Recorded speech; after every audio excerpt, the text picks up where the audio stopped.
आजची गोष्ट आहे अकबर आणि बिरबल।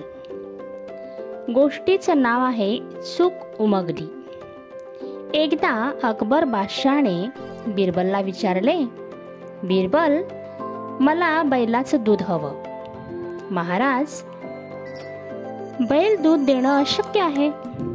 अशक्य असलं तरी तुम्ही शक्य करून दाखवलं पाहिजे। यावर बिरबल काय बोलणार? त्याने थोड्या दिवसांची मुदत मागून घेतली।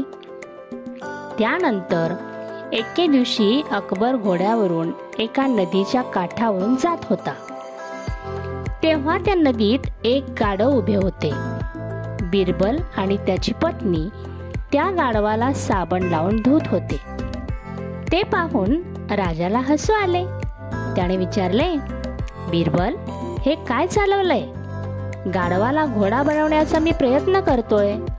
बिरबल म्हणाला, अशक्य, गाढवाचा घोडा कधीतरी होईल काय?